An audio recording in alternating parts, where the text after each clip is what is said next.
Deleted Session, February 16, 1972.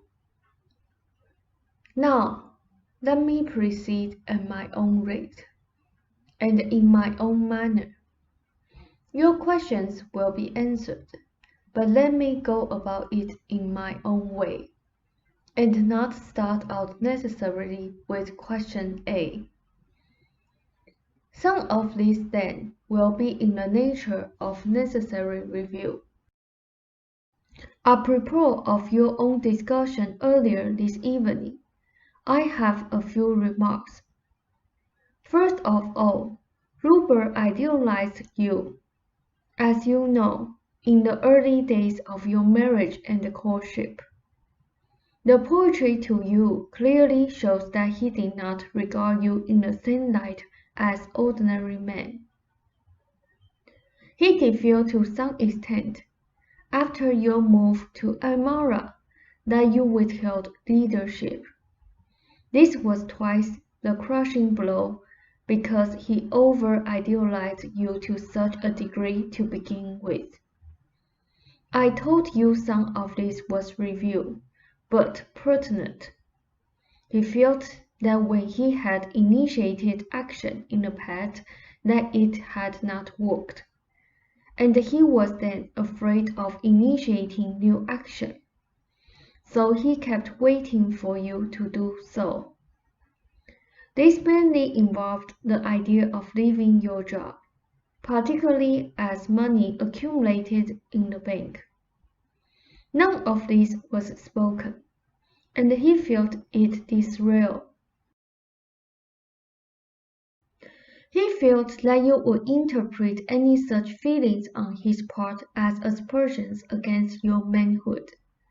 He was finally driven to voice some of these attitudes as the years passed, particularly after your 50th birthday and his 40th. He became literally panic-stricken, yet you did nothing to his way of thinking. Success to him now would automatically put you in a poor light in his eyes. There was the struggle to succeed and not to succeed. He felt you were not putting yourself to the test, that you were holding back, while he was putting himself to the test, and often not doing too well. The fact that you would say, I am giving you the opportunity to do this by my job, entrapped him further, for he felt basically that underneath this was another reason. That if you wanted badly enough to paint all the time that you would do so, that you should have done so, that you should do so, that you would and could have managed without jobs, particularly in the later years, and that you were betraying yourself and therefore him. He did not feel this was his responsibility. It was a reversal of the leadership for him to tell you what to do. Ralph noted, I agree with all of the above, except that perhaps leadership should be a mutual thing in our case, one's strengths bolstering the other's weaker points. Seth said he did not want to admit these feelings to you or himself. He felt also, in the past, that if he told you to leave the job and it did not work out as you wanted, that you would blame him, as he thought you blamed him for the move from Sarah. As his own early youth vanished and nothing was done, he grew more frightened. He saw your lives blurring into those lived by others, the fine lines of purpose finally becoming dulled. The psychic work was quite all right as long as it added to or blended with your own creative endeavors. Now, besides all this, as you know, because of his background, he has a great need of emotional give and take and reassurance. This must come largely from you. It is and has been a sore point. As he became afraid that you'd left him, and that your drives to paint and write were not as secure and overriding, then he became even more in need of reassurance. Because of the situation, of course, it was even more difficult than usual for you to give it. This in itself aggravated those old fears concerning sex and the body, that it would lead him astray. If you did not, I am using his terms now, flirt with him and play with him in those terms. He was afraid he would look for that assurance in other men's eyes. All of this contributed to the hampering of body motion. For whatever reasons, he never planned to marry a man who would go away to work each day, but saw you both involved in a jointly shared comradeship of work and love. You, it seemed later, grabbed hold of a job with great tenacity and would not let it go. And he grew more and more afraid of suggesting that you do so. Since you did not do so on your own, he was afraid that this meant that you did not want to. He would be forcing you into a position that you were avoiding with all your might, regardless of what you said. He felt forced into a corner, with life slipping away. He wanted to shout your decision, Ram noted, to live artistic. They said, to the skies of course, and thought he was quite reasonable by saying nothing for a while, at your request. Yet secretly he thought that your attitude of silence meant that you were not proud of the decision, did not want it known, that you were acting ashamed of it, and wanted it kept quiet, rather than as a triumph. Now, the feelings of pessimism belong to you both, and help in keeping the symptoms in a stirred-up condition. They are a strong part of your problem, and there is a negative feedback that operates in that regard. You still do not encourage now lovely Ruber to discuss his fears. The two of you do not consistently bring them out into the open. Some could be easily dismissed if you lovingly said, "These are harmless. Don't you understand how silly they are?" but without accusation. The daily habit would reap great results. I have told you both often. Do you want a rest? Ralph said, yes. They said, now, it is precisely because Ruber places such high value on your work and ability that he was so concerned. Had you stopped painting, you see, the dilemma in a way would not have existed. He felt you were denying yourself the one thing you wanted out of life above all others. The more he valued your work, the more concerned he became. He often in the beginning resented the psychic work precisely because it took time from your painting for transcripts.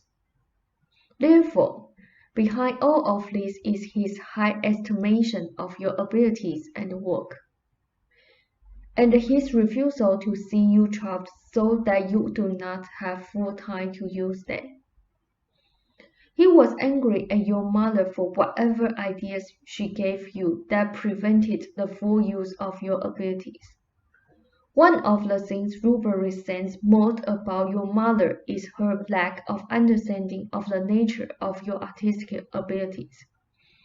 Ruber considered your mother an enemy in that regard. So, It is not that in Rupert's eyes that what you have done is not important. Its importance, however, in his eyes, brings about the responsibility to go further. The steady, unvarying devotion that you have for him is always appreciated, never taken for granted. But he feels he would be denying that devotion of yours if he did not see to it that you had your chance to work. Now, give us a moment. The value of your life together and separately does not appear to you.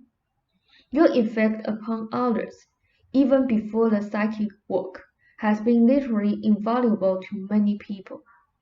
You have been beacons to them. You go quite literally into areas into which many cannot follow. You go for them and for yourselves, this being the nature of creativity.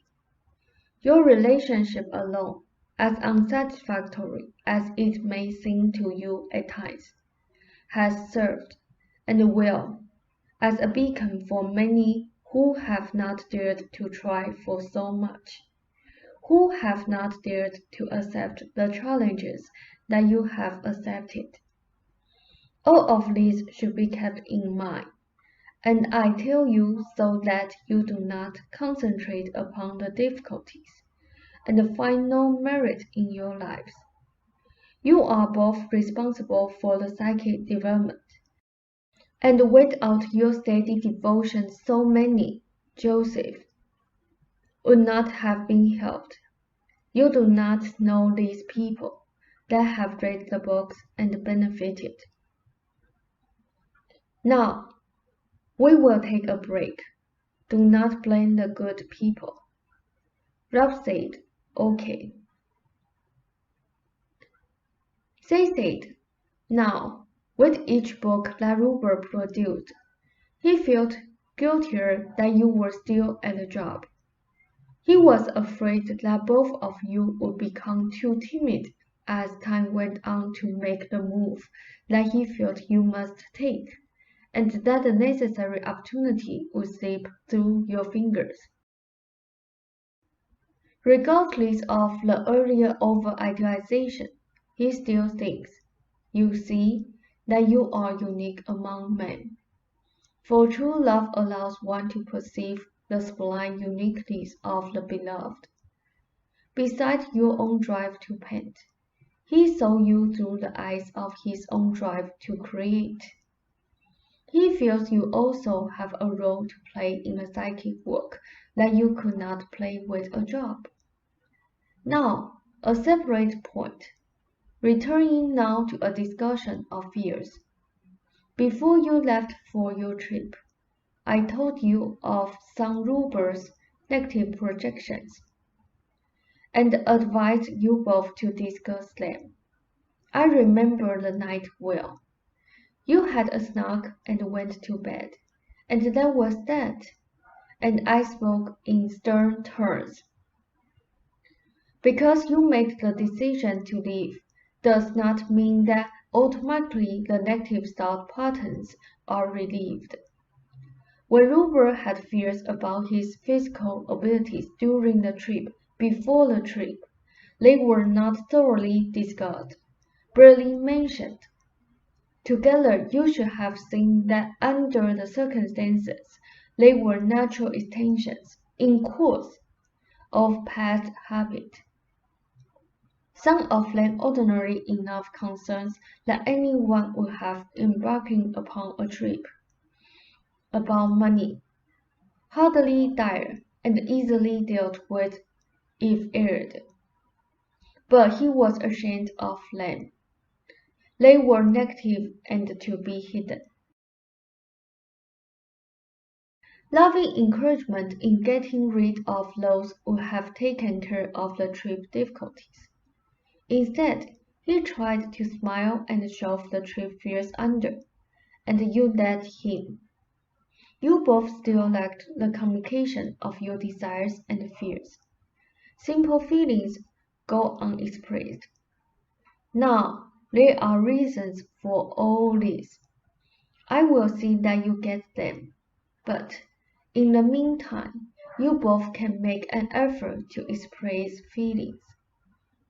It will become easier as you go on. The non-expression leaves the door open for all kinds of misinterpretations. Some of the difficulty here had to do with the fact that Robert uncovered his body in front of others, which to him made him feel vulnerable, pointed up the contrast Rob noted with others. They said he would not let the normal feelings have release. He should have cried quite honestly in front of you, and you should have then tried to reassure him of those positive elements of his appearance. Earlier, however, he would not have sobered himself under any circumstances. He purposely put himself in a position where the physical was straight. This was an advance. It also meant, however, that you should have both honestly faced the feelings aroused. Instead, he tried to hide them. There are points in the session that I want to elaborate upon, and several other comments I want to make for now. Again, your loving encouragement that he can, for example, go down a step is highly important and supportive, because of the reasons given earlier in this session. He retreats and hypnotizes his muscles into believing they cannot act such and such a way. He tries quite honestly to perform an act while believing he cannot, so that the muscles do fight themselves and hurt quite painfully. Your loving encouragement, therefore, helps ease the transition into action. Again, quite practically, regardless of the reasons for the self-hypnosis. Rob said, but we are not really going to get anywhere until he gets over that self-hypnosis. They said, and until you encourage the free flow of feeling, and you can. The situation is not nearly as helpless as it appears, and I tell you, Joseph, that your joint feelings of helplessness are as hypnotizing as what I just explained to you of Rupert's actions. I cannot put it to you more simple than this. As long as you persist in considering the situation helpless, then it is, and you make it so. The moment you break out of that circle, the moment improvement begins and continues. Rob said, then he hasn't been out of that circle since this business began. By this, I mean for at least the last 5 years. I should have said so, but Seth picked up my meaning. They said, he has not indeed, except for 2 periods, and neither have you. The fact, however, that you have left your job gives you a strong advantage and a starting point, but you must use it. This means that you must first of all honestly admit your feelings about leaving your job, both of you, both your fears and hopes.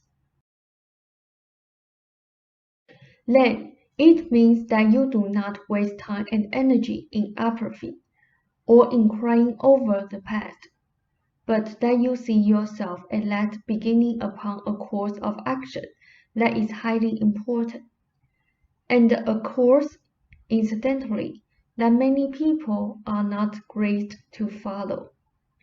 Your abilities give you added dimensions of mental and spiritual natures that you take for granted. They are so a part of you that you do not recognize their relative uniqueness, and it is important that you do.